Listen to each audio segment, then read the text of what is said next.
กินพุทโธได้เห็นแสงสว่างคนถ้าผู้กินจะไม่เห็นนั่นนี่เหมือนกันนะสว่างเดินได้เหมือนว่าตรงนี้เดี๋ยวสว่างรู้ว่าเห็นเพื่อนเห็นใครสว่างที่กินตั้งใจเขาเนี่ยละบาดใจก็นี่แหละพามันไปสู่ต้นพาถูกใจเป็นใหญ่ใจเป็นหัวหน้าใจเป็นประธานอาศัยพระโลกผู้ฝังธรรมะธรรมะเนี่ยก็ศึกษาพระโลกญาติเนี่ยใจนี่นะถึงวันปากก็บุญใดต้องศึกษาศรัทธาทุกคนเสียศึกษาธรรมทุกคนเห็นใจในโมวันพุทธศาสนาเนี่ยเขาเกิดก็ดีแล้ววาสนาก็พักแล้วโตกันด้วยแล้วก็ขอพระพุทธศาสนาพระพุทธศาสนาคำสั่งสอนของพระพุทธเจ้าแล้วท่านพระองค์ท่านบริสุทธิ์อยู่กับที่ฝากใจโยมครูบาอาจารย์เขาตัวเติมเสริมมาเรื่อยๆกับแผ่นมันนี่ไม่อยู่นิ่งในบรรลุโลกกำลังอยู่ทำกันไปเป็นหลายทันหลายบุกหลายองค์ลุงสั่งเขาก็เห็นว่าครบลุงสั่งดีเขาในตัวศาสนาดีระดับว่าต้องไม่เนี่ยตั้งใจออกเกิดว่าบางทีคนไหนเด็กสมบัติเที่ยวแหวนเงินทองหรือใช้ว่าบางทีจะสิ้นจะขาดหลงฝ่ายใดจะกำไรอย่าพาอาภรณ์ไม่ได้กำไรจะสอนได้ก็เป็นกำไรคนเก้าคนเยี่ยวัดอะไรก็ยี่วัดนั่นแต่คนใดกำไรชีวิตกระดาษอันนี้ก็กำไรที่เป็นสิ่งเดียวนึงก็คือทางธรรมนี่แหละสู่ขันเขาสู่โลกมาทำเนี่ยเขาจะสิได้นำความสุขร่วมจะเลิศไปสวรรค์หนึ่งตัวบาทนั่นแหละบาทสวรรค์ของเขาก็อยู่ที่นี่กับบาทน้ำเขาเนี่ยบาทเขาเนี่ยก็เป็นว่าก็เป็นปฏิบัติธรรมเนี่ยฝึกฝนอดทนเอาทำได้เนี่ยมีฝนก็ฝึกก็ฝนก็ทนแล้วก็ได้ต้องใส่ขันอีกนี่แหละเป็นกำลังหรือพระพุทธเจ้าแบบนี้ทำของอุปการะมากคนจะมีคือสติสัญญาเป็นสัญญาความเดินได้สัญญาความหลุดวายสัญญาทำที่นี่เนี่ยที่สุดก็คือที่ขันจิตนี่แหละพระพุทธเจ้าใส่ตัวนี้เหมือนจะว่าเป็นอ่านสัจจะที่ฐานเลยบางเราต้องปัญชาสวะอยู่หันจะออกที่เขานั่นแหละเขาจะตั้งจิตตั้งใจมันก็ได้เป็นผู้สยองสละเป็นสัญญาเป็นโมโง่คือขาดสละคือเอาเนี่ยเขาก็สละเอาไปเขาก็สละเอาเขาว่าคนทำจำสิ่งที่มันเป็นคนโง่ที่มันคนทำคือคนลาสมัยนี้คนพัฒนาจิตพัฒนาใจพัฒนาทุกอย่าง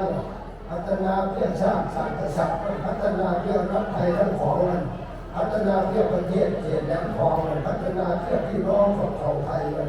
พัฒนาเพื่อส่วนรวมร่วมในจิตพัฒนาเพื่อชีวิตไทยพิสมัยพัฒนาเพื่อตนในคนไทยพัฒนาเพื่อชาติไทยรุ่งเรืองกันแท้ที่รุ่งเรืองได้ของพัฒนาธรรมแต่อาศัยมาทำนี่แหละ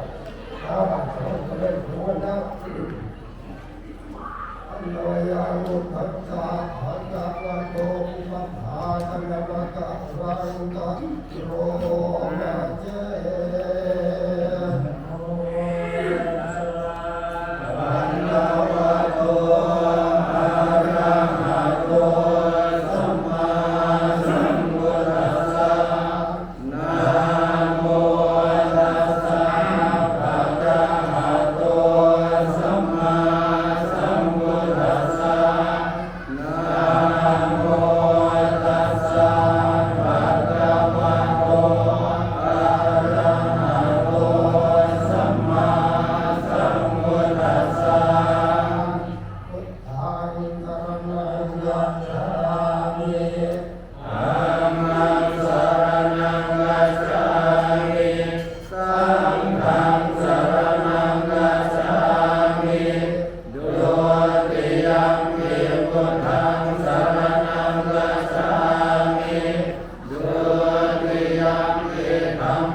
อาณานิโตกิตังนาโมอาโมคันตัสสะจิริตังตาสัมมาสัทธัญญะสิรัญจังปัสสะนังธัมมรัสสนังอานุยุญเชตเมธาวิสัพพังพุทธานัสสะสนันติสัมมุทเทอัตถเวสันตาธัมมาราสันตาสาสเกปัญจสัตตาสหัสสานินามามิสิวัสสะหังเอสัมภัมมันตสัมพัญญาวาสัพเพอุปัฏฐเวอานิตันตรายาภิวินัสสันตุอาเสสโต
เวโอเวหานานุสุเตสุธัมเมสุยา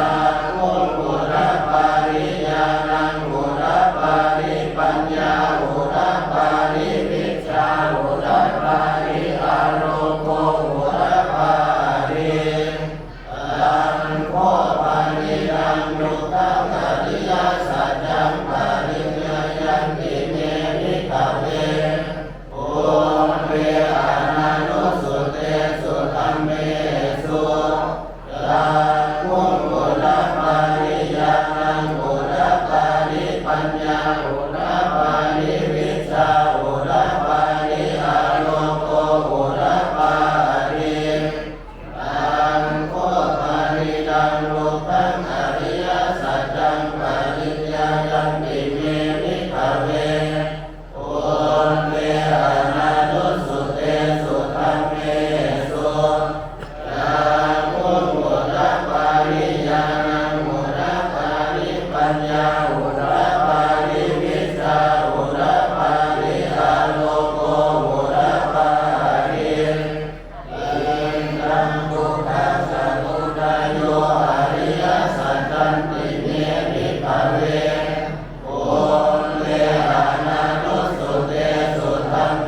มิสัมภเวทิอาหันโนกัมโมลาโภโมปัสโสโลเกปันตุระโหสิอาทิกัมเมวะเทวานังเทวานุภาวังอาหังโมกังกังวะอุดานังอุรานิสิอานาสิวะตะโกโกนัญโยอ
ติทิรายะทายังปริโภ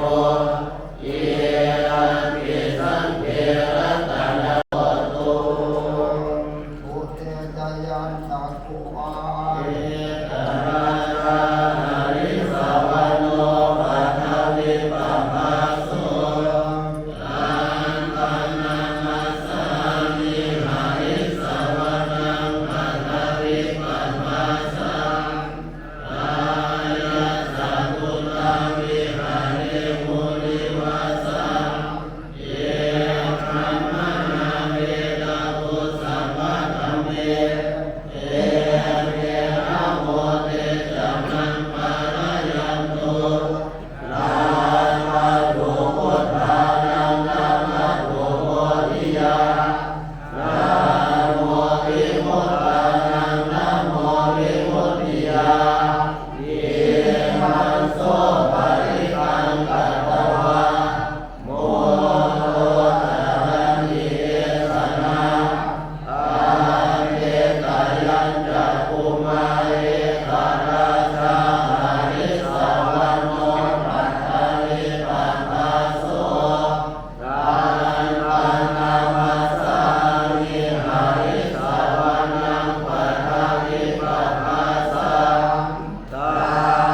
ดุลิตังภว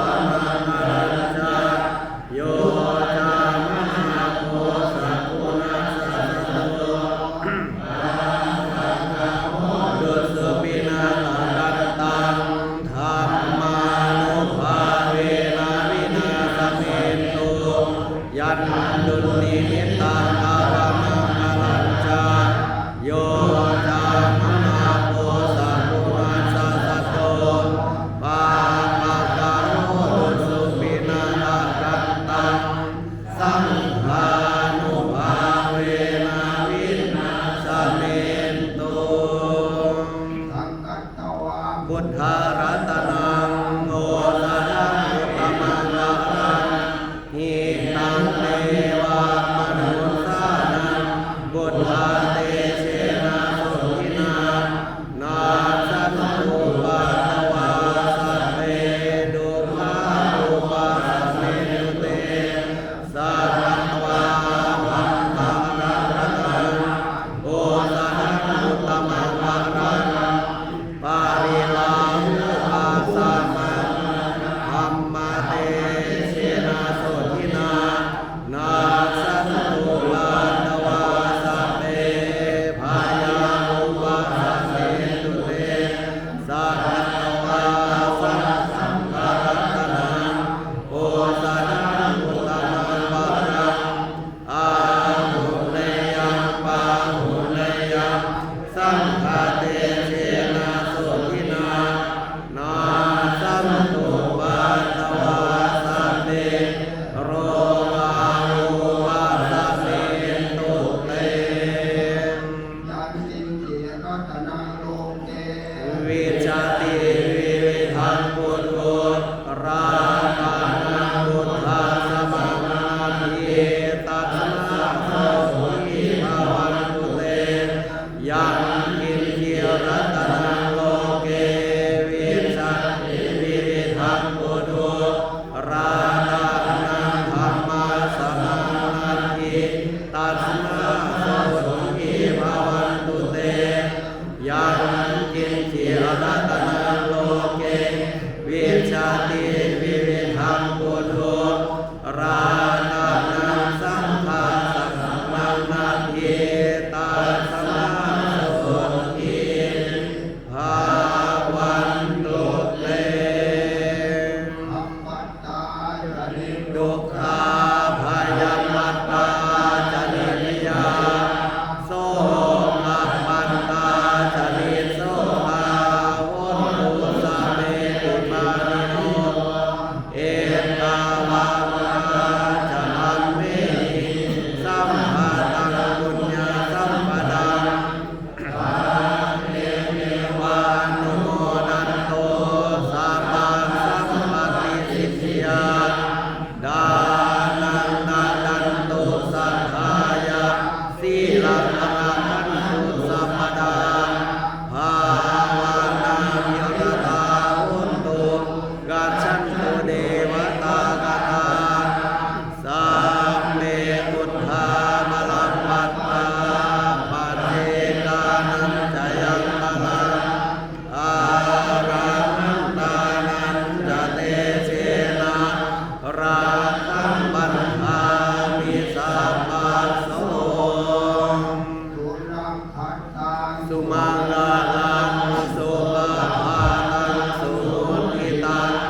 สุมังคลั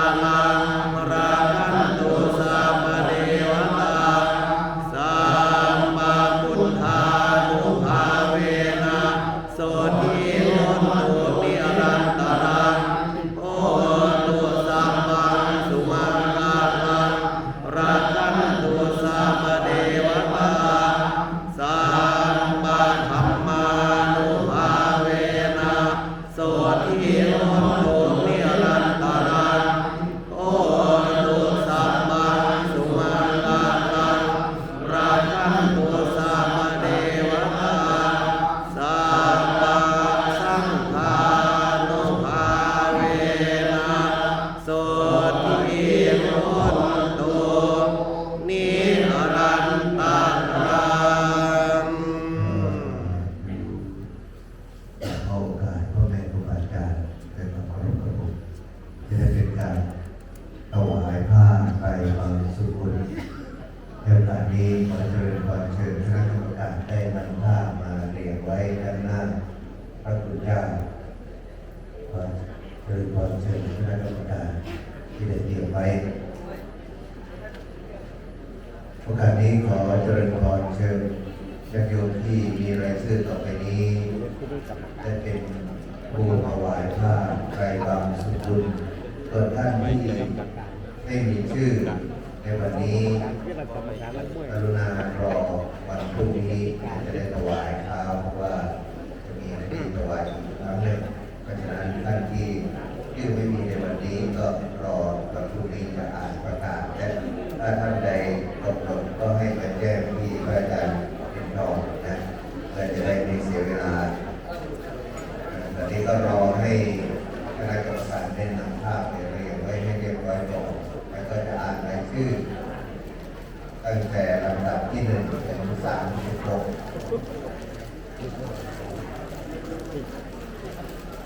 จำนวน36ท่านเอาไปทีละ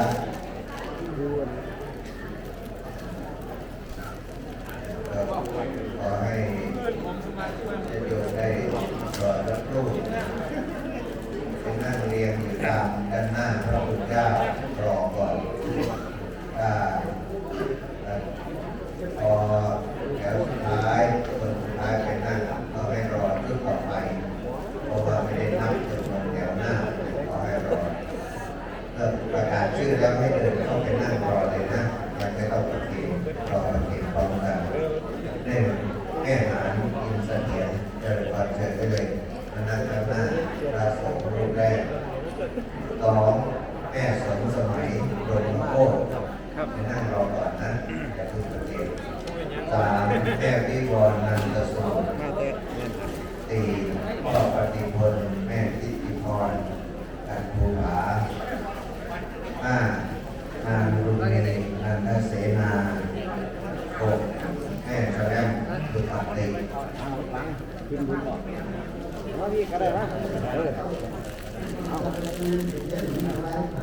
เก็บแม่โสพองศรีปัญญา8แม่ธรรมศรีโสภา9แม่กำเมืองนันทเสนา10แม่อนงตุลาศรี11แม่หวานเย็นดวงแก้วไปนั่งรอก่อนนะนั่งรอก่อนจะได้มาเก็บพร้อมกัน12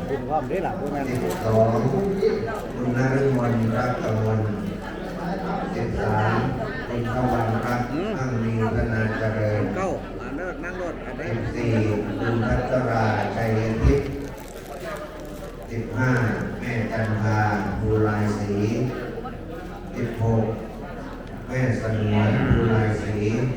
17แม่ลำพูนาใจโยม18พ่อเกมภูเพชร19พ่อสุวิทย์จักรพรหมา20แม่สุนีสิงห์เย็น21แม่ทองใสพารีวงศ์